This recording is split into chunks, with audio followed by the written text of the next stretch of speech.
একদিকে শ্রমিক আন্দোলন, অন্যদিকে ব্যয় বহন করতে না পেরে বন্ধ করে দেয়া হয় অনেক কারখানা।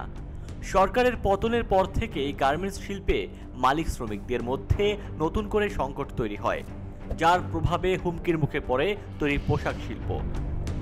তবে অবাক হলেও সত্য, এত সব আন্দোলন আর বিশৃঙ্খলার কোনো প্রভাব পড়েনি পোশাক শিল্পের রফতানি খাতে। উল্টো রেকর্ড পরিমাণ বৈদেশিক মুদ্রা এসেছে দেশের গার্মেন্টস শিল্প থেকে।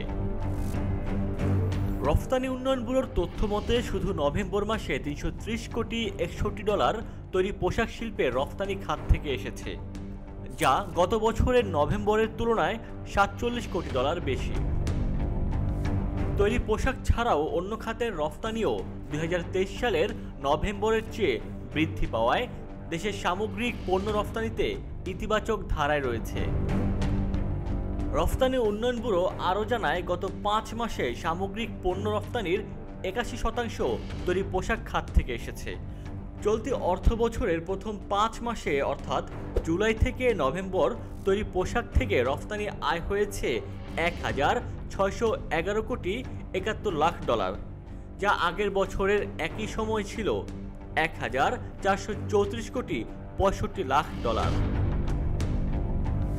এদিকে এত সব সংকট আর অস্থিতিশীল পরিস্থিতির পায়তারার পরও রিজার্ভ আর রফতানি আয় বাড়াকে দেশের স্বার্থে ইতিবাচক ভবিষ্যৎ দেখছেন অর্থনীতিবিদরা।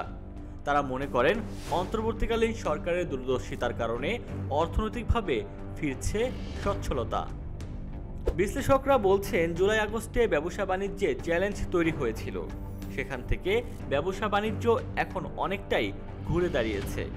পণ্য রফতানিতে ইতিবাচক প্রবৃদ্ধি সেই ইঙ্গিত দিচ্ছে, যা বিগত সরকারের আমলে লুটপাট আর দুর্নীতিতে চাপা পড়েছিল রিজার্ভ।